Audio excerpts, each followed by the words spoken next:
This leaves Rise on the table, actually. Yeah, I mean, Janna's going to be open here as well, unless Matt decides to take it away. You know, that is another pick that is pretty highly contested because Matt has actually done fantastically on Janna this season. So right now, do you pick Echo? Do you pick Rise? One of these you have to give Immortals. I like Echo. I think that Echo is just something that it's you know, it's the biggest playmaker that you can have in the top lane right now that fits the meta, and I just don't think that's something that you want in the hands of Huni. If you give him an advantageous matchup, you know, Jat and Kobe and the guys on the desk were talking about how, you know, Huni fell behind early, but he still ended up 50 CS up. He was up 3 or 4 levels, right? He was very, very far ahead, and if you give him the advantageous matchup, I think it's pretty scary. He gets Poppy! Huni gets to pick Poppy. I went through his solo queue and I was like, why is this guy not playing this champion?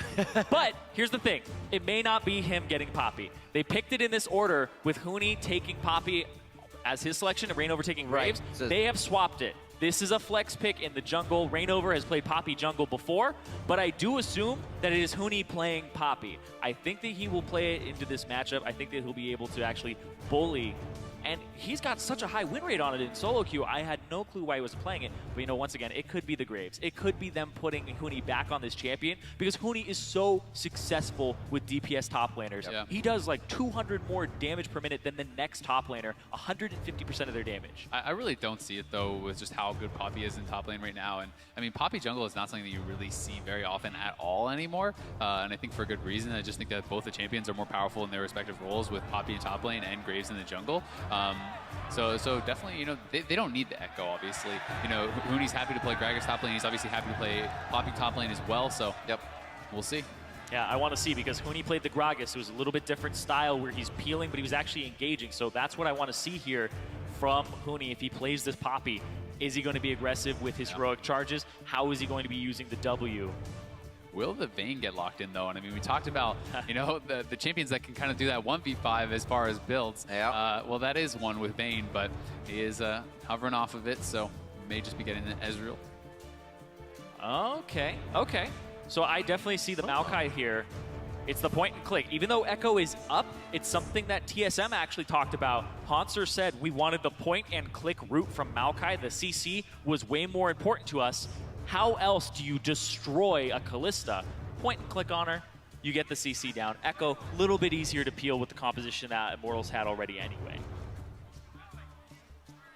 So this time around, she was on the other foot, and it's going to be Pobelter who actually has the counter pick here. And this is something that we have been seeing quite a bit. Cassiopeia as the counter to Rise, and this is something that, you know, Faker played, and we've seen it in Korea. We've seen it quite a bit since that did first come out. It is definitely very, very strong, and it's looking like he's going to go with Exhaust as well, which I think is just going to make that even better. I actually want to see if he swaps that over to Cleanse or something along those lines. But this means that because, like you said, look at the top and jungle. They haven't swapped. Yeah. They might swap it. They might swap it 20 seconds. That's the thing. They go back and forth here. Immortals have actually been flexing things at 20 seconds. We saw it when they had the Lucian top to try and throw them off.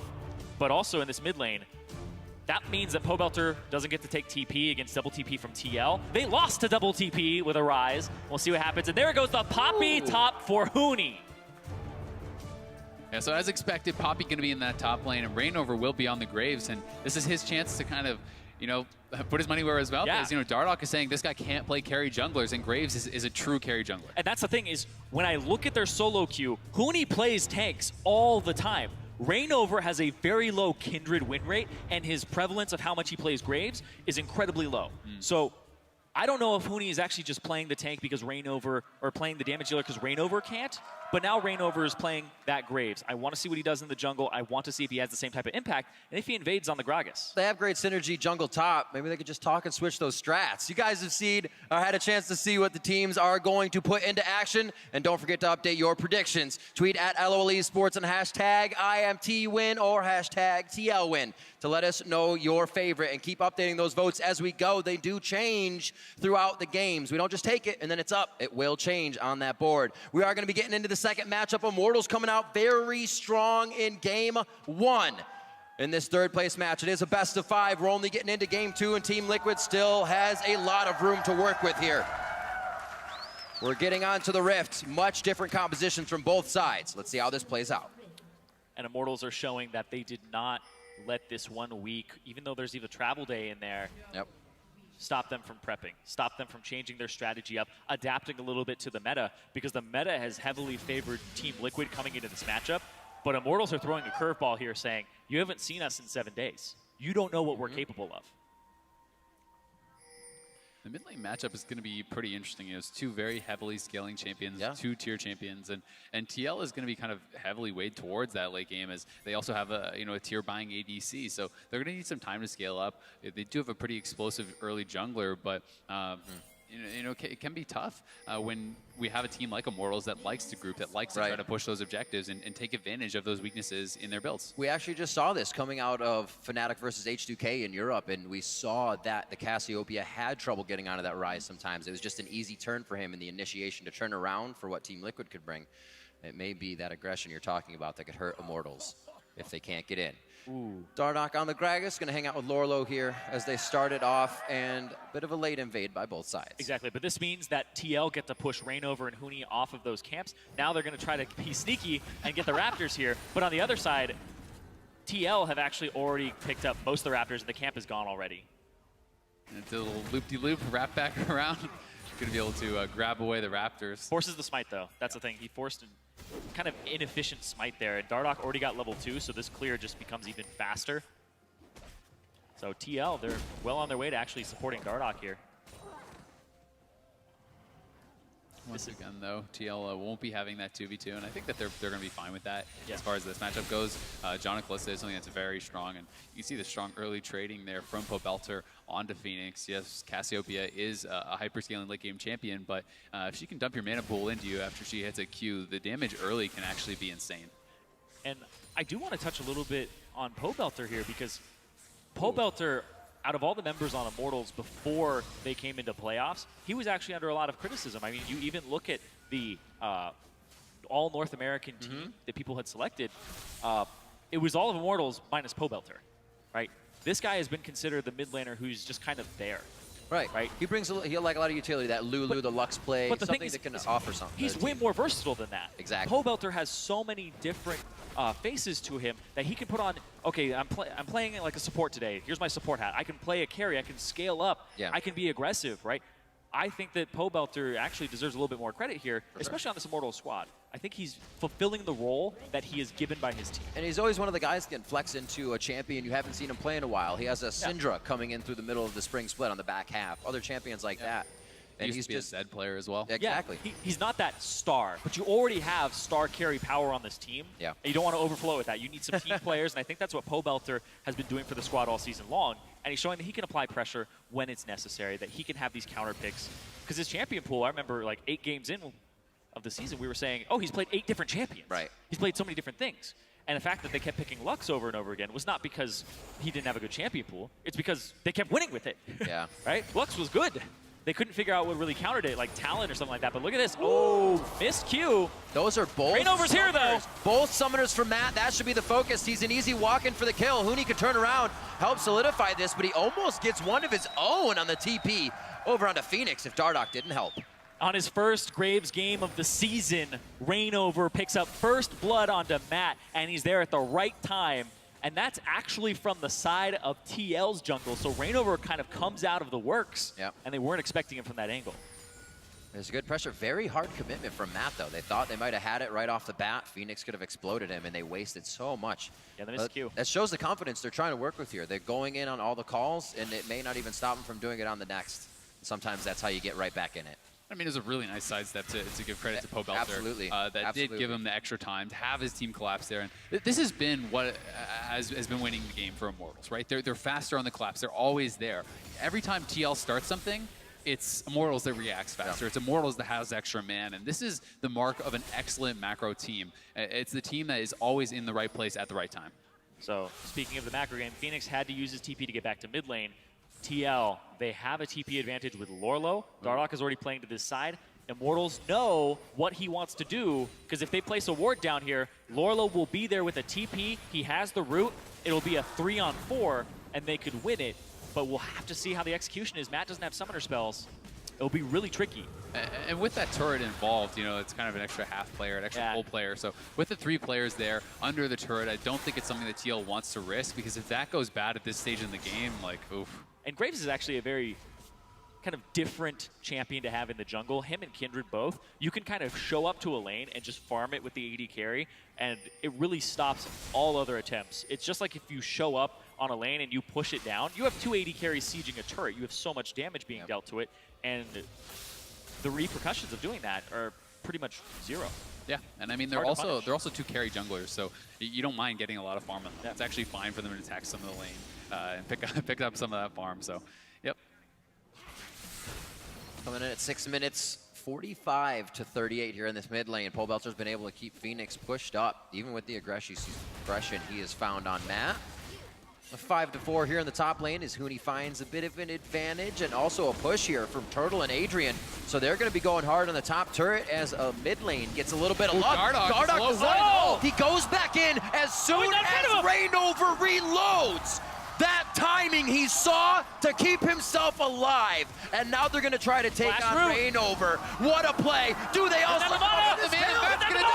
Bite. Oh, no. They give it back to Rainover. Oh, no. That was such a good play that went so wrong for TL. I mean, Phoenix flashed forward. Yeah, sure, he got the root, but he zoomed. And then Matt's trying to follow up on that. They die to the turret, and a crazy series of events. We'll have to see if we have the replay, but Pobelter had a beautiful ult, and I mean, Dardoch was able to just barely get in, help secure that kill and get out, and it would have been so good for TL if it did end there. But here you can see Phoenix going forward, and look at this ultimate from Pobelter when Dardoch goes back in for the re-engage perfectly. Ooh. It didn't hit Phoenix, but it did hit Dardoch. He was predicting the body slam to come through, and that's 100% there. If he's actually body slamming, you know that he's going to be facing you. So. See there, Dardoch hits level 6 off of that creep, so he's ready to actually throw an ultimate out or get a flash here from Wild Turtle. Flash. Oh, nicely played by Dardoch. Knowing that Turtle was going to flash it, he actually doesn't use the ult. The animation from Gragas is enough to make Turtle flash, because he knows if he waits, he's going to be too late. And if you get knocked in, that flash doesn't matter, you're dead. So really, really nice little subtle play there from Dardoch that will allow him to come back, possibly look for a return gank on a flashless AD carry. That's crazy. They're so accelerated. Dardoch is 6. Yeah, Rainover is, but Piglet is 6. Wild Turtle's 4. The pressure that Team Liquid has right now. Rainover over the wall, though, so Piglet being 6, I don't know how much it's going to matter here. Yeah, they have pressure in levels, but if they aren't organized on the map, you lose it all. That's a kill going on to Matt, and now they have Piglet hanging out to dry. He flashes in to try and get the kill over on Huni, but the shield comes through. Piglet flash shield for that. That is pretty surprising. But what was Lorlo doing? Lorlo had TP that entire time, and he was top. Wild Turtle was top as well. Lorlo did not answer. I think they just didn't think they could win the fight. I mean, like, Lorlo's backing. This is a Piglet, though, who just has tier. He has, he has his cull. He hasn't really bought any damage yet. So it's a full mana Pobelter. Rainover coming in. I think that they just make the call. This is a done fight. But with that call, Piglet really should not be blowing his flash and his heal. It was super, super close. He's just able to pick up the passive, which saved him. So I get that. But at the same time, when you do make that call, I think you kind of stick to it. Because if Lorlo's not coming in, you should save the summoners for the next fight. This is going to be a loss either way. Yeah, that seemed like a miscommunication there, because it took them a second to actually throw down a pink ward. I think they were saying, do you have a ward? Who has a ward to throw down? Then it's like, okay, well, I guess I throw down my pink ward in the middle of the lane, and then he didn't TP to it. He was already backing. And then they just got picked up from there because Matt was already chunked out. So still, though, even with that, Piglet has a pretty huge advantage over Turtle. You know, he's still up 15 CS. He was up a level, and I mean, it was really ugly before that, though. It was like 60 to 30 CS, and across the board, I mean, look at Lorlo in the top lane. He's doing great, farming it out against Huni. So, you know, although Immortals does have the kills, as far as farm-wise, you know, TL staying relevant. Yeah, actually, I'm looking at Dardoch here, too. And Gragas, we don't normally see challenging smite from Gragas. We normally see the vision supportive type style with the tracker's knife. And this is just Dardoch. This is Dardoch. And I'm actually going to watch, because I've seen him go distortion very early on both Lee Sin and Gragas. Pretty much as soon as he completes boots, it's this build right into distortion. So I'll be tracking that, and he usually gets it before 20-25 minutes in pretty much every single game. And what can we focus as kind of his priority target if he's the first one in? Who is he smiting? Who is he trying to toe-to-toe? Wild Turtle or Pobelter. I think Pobelter's the one that if you can get. Yeah, I mean, Pobelter is kind of the juicy target because he has such low mobility. If you can actually get a guaranteed ult, knock him into the team, he's going to get deleted, especially early on before he has the roll, before he gets stacking HP and so on. Yeah. Turtle's going to be a great target as well. I mean, if you can get a body slam flash, but Phoenix is in trouble. Look how this was set up. Phoenix was already hugging the left side. Dardoch is going to be able to solidify a kill with turret damage. Almost gets himself two, but he was frozen in place before Pobelter went down. Really nice job there by Dardoch getting the return kill, able to react, not quite in time to keep Phoenix alive. And I mean, had Phoenix lived, that would have been huge for TL. Yeah. But, you know, as we were saying, if Dardoch can ult someone into Phoenix, all while carry in, yeah, you definitely can take him out. If that barrel was just a little bit different, it would have been a double kill too. You see here, just immediately onto Phoenix, they have nothing left. Boom, Huni hits the wall. If it had actually been angled a little bit different, then it would have been Huni being picked up as well as Pobelter there. And little desperate there as well from Rainover. That Q, it's very hard to actually have somebody hit both charges of it if it isn't against a wall. So throwing out everything, basically saying, well, I'll at least try. Yep, so we do have the Abyssal completed up here for Pobelter. Not going to elect to go for Aurora after all. And, you know, he does have that tier stacking quite nicely. He has, you know, another null magic mantle on top of that, so he's built very heavily once again to kind of survive laning phase. It's kind of similar to what he did on Azir. He has so much MR against Phoenix that even if Phoenix gets up on top of him, it's going to be very dangerous for him. They know Pobelter doesn't have any summoner spells, and look at this, Lorlo comes in. Vengeful Maelstrom right on before they go into the turret. He's going to have to fight this one out. You bring it to the Snake's Den, you got to fight for it. They get Pobelter to go down, and he's not having fun now. He is a focus, actually, this game. 2-3-2. Yeah. Everybody else hasn't even really been touched. All his team's deaths, actually, but still. I mean, he's keeping up in farm, and he also has 2 kills and 2 assists. So, you know, he's scaling pretty well, even though he is getting picked on a fair bit. You know, it is kind of the easy target to pick on when you do have all this lockdown, all this initiation, and Cass is a low mobility champion. But picking up the Merc Shreds, once again, it's really smart. Yeah, just as I start talking about Pobelter being a team player, it's a caster curse once again. But Immortals are going to have their eyes set on this dragon, picking up their first one of the game here, and the first one of the game for everybody. Yep. Does that mean we have to talk about Phoenix to even things out now? Yeah. Phoenix is actually just, I mean, he's always been the farming mid laner for this entire season. It's been the 4-man unit. But now that everything is actually centralized around Phoenix, Phoenix had the lowest kill participation on his team. He was one of the lowest kill participation mid laners in the entire league, especially pre-15 minutes. They did nothing with Phoenix during the regular season, and now they're playing through mid lane because they trust this matchup. They trust that, oh, he has so much gank assistance. Well, Cassiopeia versus Ryze was a matchup that, you know, Cassiopeia was always very favored in before. Right. So tilting that matchup and making sure that Phoenix has an okay time in it is a good game plan from TL. Yeah, and I mean, I think that as far as Immortals go, though, you know, having the double exhaust, having, you know, a fair bit of CC and lockdown themselves for Ryze, who has to get up close and personal, even scaling into late game, he's still a squishy champion. You get in there, he pops his ultimate, he gets exhausted. You have the knockups from Adrian, from Wild Turtle's ultimate. You have a stun from Cass. You have Huni can knock him up. There's a lot of disruption and a lot of damage that can be thrown on that Ryze. So once again, it's going to be tough for Phoenix, but he's having a much better game for himself. He has to have a bigger impact like this, and, you know, TL's keeping it close. And here comes the TP. Double TP was a thing that they brought. I was gonna say, I wonder when those TPs are gonna be put to use. Oh, here, what an ultimate from Huni. It's Immortals that triggers the TP use. Huni keeps them safe and sound, but they are gonna have to back up with a few of the resources. This means Liquid actually has a good push on the bot lane. That will call a TP in, or a back rather, from Huni. He's not going to TP over. They'll have enough time to save it with Wild Turtle. They're getting cut off right now by Pobelter. And here's the There's a TP. TP. Oh, but they're going to turn onto Turtle. Turtle's too far up, and they're going to TP behind him. It's 14 minutes, so no home guards off of these TPs. It's going to be a slow walk, and Turtle's way too far away from home for that. How is TL going to get out of this, though? It's going to be awkward. Nice body slam. Oh, Piglet. He could get out of this one. He actually puts himself on the top side of the fight. Now it's all faced into the lane. Dardoch goes down. Matt gets there just a second too late to the party. Piglet's trying to chase and help his team now. Phoenix starting to come around the corner, but is it too late? Lorlo fending off 4 members right now as Immortals look to chop down the tree. He's only going to do a little bit more. Maybe get Belter, but they are able to pick it up. So huge for Immortals. Really nice turnaround from TL onto Turtle, which was great start to the fight, but they couldn't stay together, and Piglet's in trouble. He's been in trouble this entire time. How did he get out? He went up the top of the fight, and then everybody just said, "Oh no, let's not follow him anymore." And then Huni was able to come back into that fight because he had ditched that target earlier. I mean, Pig was able to get out, but with him gone, his team didn't have the damage to continue in that fight, and it was a very kind of awkward scenario. They collapsed onto Piglet, but it was still this little squad of 3 guys, and here comes that TP from Lorlo. Really nice ult from Dardoch. They're able to cleanly take out Turtle, but you can see there's some moment of hesitation. TL's like, what do we do? Where do we go?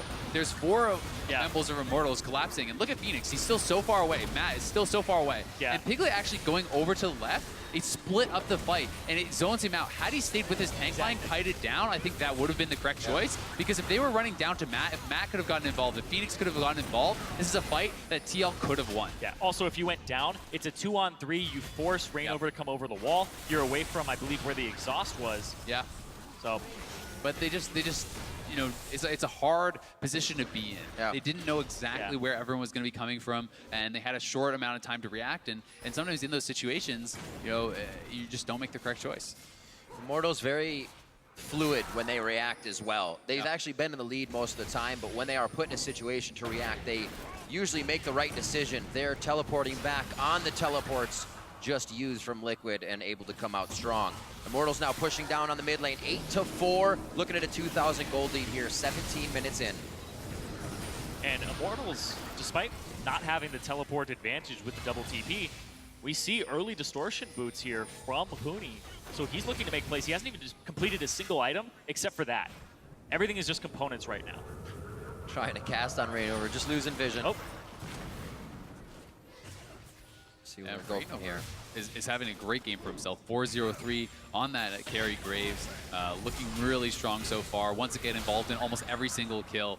He's been huge for his team. Dardoch said, if Rainover isn't getting involved, if Rainover isn't getting his team ahead, they don't look good. But guess what? 2 games in a row, Rainover's coming up huge for Immortals. Well, Rainover's fed right now. He's 4-0-3. He has the most kills on the team, and he actually has about 2,000 gold over his opponent. So he's actually kind of rolling in money right now in comparison to Dardoch. Talked about that Graves. We always knew Rainover had kind of good knowledge of the game as a tank, but put him on a more aggressive champion, it seems like he can still run the show. 4-0-3 right now on that. Oh. It looks like Team Liquid's trying to make something happen here in the mid lane. Immortals, however, they have that cast. Makes it very hard to walk up to the turret because they can engage themselves. Immortals going very, very hard for a quick kill there, but they do not find it on Phoenix. Back and forth from these squads using summoner spells to try and engage, and then the counter engage comes out. Yep. It's just everybody's trying to at least get the hook so they can pull in the missing line. Rainover gonna pick up another one, is unstoppable now with his 5th kill, and Immortals looking for more. Was that just a lack of respect to that? I was looking down at the stats for a second. Rainover still putting pressure on, not afraid to tank the turret, and they're just standing toe-to-toe without even a minion wave right now. Yeah, I think Phoenix was just trying to clean up that camp. He wanted to get an extra jungle camp before he based, and he got caught out by Rainover. But TL, on that initiation in mid lane, looking very, very aggressive. Once that cast from Dardoch didn't actually knock Pobelter away from the turret, I think they should have just said, "Oh, that's it, back off." But once again, kind of like overstaying, really trying to make something happen. Yeah. They feel the pressure. You can tell they're really feeling like, we need to make something happen. We're losing. Let's do something. And when you do that and you try to push it too hard, a team like Immortals is going to react and they're going to punish. Oh, backing in a bad spot. There was a ward in the Raptor pit, so Rainover knew where Phoenix was trying to back. Greedy back there. Very unfortunate. So, 2-2-1 for that mid lane. Still keep it up in CS, as we said, so he can still be pretty big in that power area when they need him. That Maokai can still obviously be tanky regardless of how the lanes went, but right now, Immortals still in control. Momentum coming in from game 1 right through to game 2. And it does not look like they're going to be stopping, especially Rainover, especially Huni, getting even bigger on this Poppy. Yeah, definitely.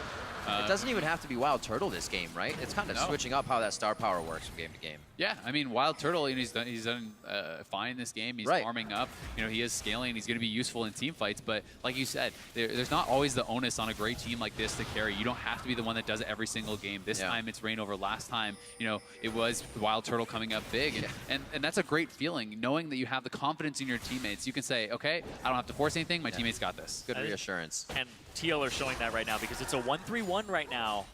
So they're trusting that the TPs will be on point, that they can siege this mid lane and actually spread Immortals thin. See what happens here, because Immortals are actually answering 1-3-1 with having a Wild Turtle up there. They still have the wave clearance. It's actually quite hard to get damage onto this turret with the Cassiopeia. This is where he says, I wish I was Piglet. I wish I was Caitlyn. I hope he's not saying that. I wish I were was Piglet. I mean, Freak was talking about it on the desk. I mean, is he good at League of Legends Piglet, or is he world champion Piglet? We'll see. We'll see if he's Piglet. Pretty sure he is. 20 minutes on the clock. That means home guard starts. Teleport plays could be a little stronger now coming from the side of Team Liquid if they choose to do so, but we're still looking for this from the side. outer ring of turrets to get dropped. Glacial Fisher and True Shot Barrage cross over each other, and a very deleted Matt goes down. That's going to be Dardoch that follows. They thought they had the upper hand here, but are turned around and flipped upside down in their own head. Piglet got it! Piglet's going to go down to Howling Gale into one windy attack.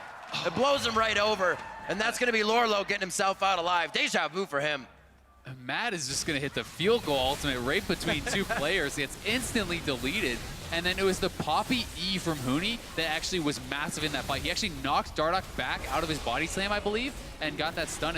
And that fight, once again, TL trying to pull the trigger, but Immortals is there faster. Immortals reacts better. Lorlo strolling into the fight, you know, hopelessly Right late. to the wall. And it was just already over. That's the thing. There were no wards down for Lorlo to TP to. No wards in inventory except Phoenix's pink. You need to throw that down now and say TP to this. Lorlo is kind of walking his way here, and then, yeah, Dardoch gets knocked back. He did make contact with the body slam, but it's the interrupt afterwards that stops him from making the combination happen. And Lorlo walks up with ultimate already on because he knows he doesn't have time, and just trying to protect there. Saves a little bit there on Piglet so they can get the counter kill. But at that point, it's like his team is already dead. Dead. The fight is already lost, and this is the team with the double TP. They're supposed to have the advantage. They're supposed to be the ones making these plays. Yeah. You know, Immortals has one TP. They're just always in the right place. They don't even need it. And TL has it, but both the TPs are off cooldown. They didn't use them.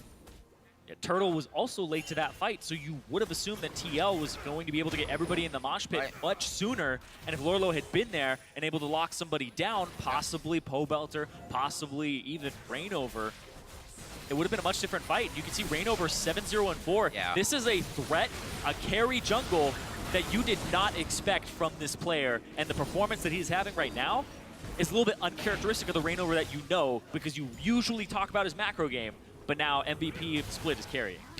Yeah, and I mean, we talked about rookies, we talked about the nerves, especially on a big stage in a big venue like this, and Matt, you know, he's looking a little bit affected. He's having a bad game this game on the Braum. He's 0-5-1, and Huni gonna get jumped on here in the mid lane. I also think Lorlo is having the same problem. His TPs have not been on point. Yeah. And another thing too, when you actually change to a different venue, more people, there's more noise when a fight is happening. It's a little bit harder to understand your teammates when everybody's just screaming stuff out, trying to be heard over the crowd. Yep. You can feel the vibration of feet stomping and people cheering, the players say. It definitely puts a different emotion into these intense moments. Makes it that much harder. Yeah.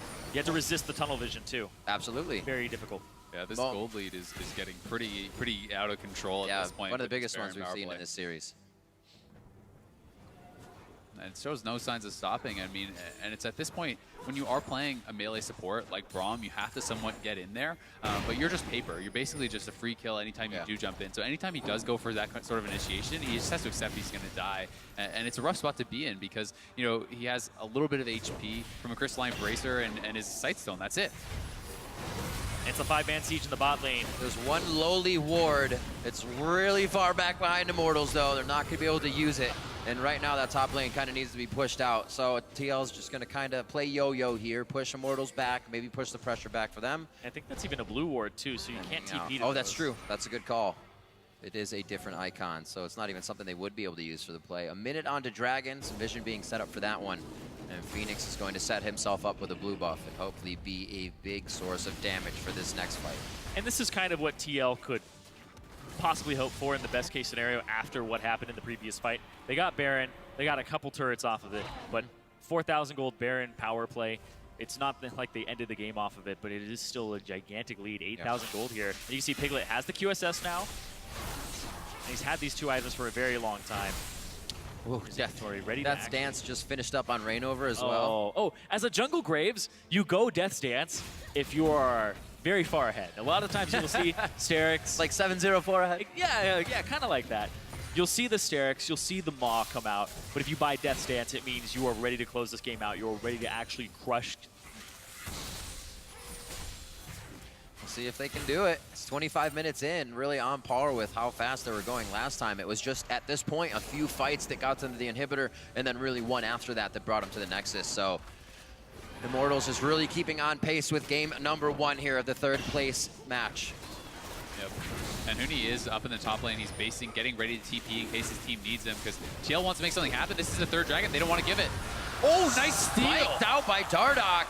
He's waiting for that body slam to get back over the wall. Nice push out on Pole Belter, but the team knows collectively. Oh, they stopped him. This is not a fight. Glacial Fisher over to a 3-man ultimate, and they're going to start getting the cleanup. Piglet goes down. We just said it was one fight to take the inhibitor, then another one to follow up on the Nexus. Is it all patched up in one? Is this the kid in Caboodle for Immortals? On for Huni. He's in a 2v1. Steadfast presence is down, and there is going to be enough time for Rainover to come over. These guys are just holding hands, taking a nice walk on the beach, and they're ready to bring even more cavalry to the show. On to Matt, and it's going to keep going. And after their performance in the semifinals, Immortals are silencing the haters. Huni on a tank performing immaculately, and Rainover with the cleanup, with the damage-dealing Graves in the jungle. Immortals look like they have adapted to this meta. That is an understatement. Performing, I mean, that 3-man ultimate flash into the. I said immaculate. That was just godlike. Huni is going off this game. Rainover is going off. This is the dynamic duo that everyone expected. Here comes Lorlo. Going for broke, a nice push back. That was the Monsoon. Janna ultimate's out. This is going to be Huni giving himself up for the team, and Dardoch may not have the chase. The Baron's up in a minute and a half, so they can't even keep pressure to stop Immortals from backing now. Yeah, good call there by Huni. Knows someone's going to die. Right. He's low HP. He's the tank. He can take the hit for the team. He doesn't have a lot of wave clear. Keeps the 4 members on his team alive. They know there's no neutral objectives up, so they just have to clear the turrets, and that's fine. They don't have to worry too much. Dardoch, he does have body slam. He does have flash. He does have the cask. I think Immortals could just give this. They don't need to contest that turret. They can honestly give the next turret as well. Just wait for Huni. There's no reason to risk it at this point. They're enough ahead that they don't need to. But here goes Dardoch. Pole Belter. Oh, they What want an ultimate from Cass. Pole Belter going in. It's going to happen. That's going to be Turtle on the outside. He rents out too. Turtle going for a triple. That's going to be the Quadra, and it's going to be Lorlo going down. Turtle comes up huge. And Pole Belter, what an ultimate. He got the 4-man Cassiopeia ultimate. He says, I'm going to die, but I'm taking you with me. The Pole Belter just came up massive, and Wild Turtle makes him pay. That is going to be game number 2. 28 minutes, keeping it on pace. As I said before, they're right onto the Nexus turrets. 2 games in now, Immortals has not shown any stopping in their aggression from early sections of the game onto mid or even late. If we make it to the late game on this series, that's going to be the 2nd Nexus turret going down. Matt doing his damnedest to be unbreakable for the team. The rest of Liquid spawns pouring out their last efforts in game number 2, and Immortals will take down Liquid to make it 2-0. And Immortals are showing so many new things that they are performing incredibly well on. 2-1-10 for Huni, the incredible knockup with a Poppy ultimate, and 8-0-10 for the regular season MVP Rainover on Graves. Yeah, how's that for a scoreline? 8-0-10, perfect KDA. He was involved in everything. He's always in the right place. He's always there at the right time, supporting his teammates, putting out the damage, immaculate positioning, great macro play, securing the objectives for his team. Really hard to fault Rainover for anything that game. And you can see this is the team that went 17-1 in the regular season. This is not the team that got blanked by TSM. And Immortals are up 2-0, and this has to be bittersweet for them. They have to be focusing on this going, great, we adapted. We showed that we can play these things at an enormous level and that they're able to perform, but they have to be thinking, they went 17-1 in the regular split. They were capable of doing this all along, and they are probably beating themselves up a little. Yeah. Why aren't they in the finals? Why didn't they do this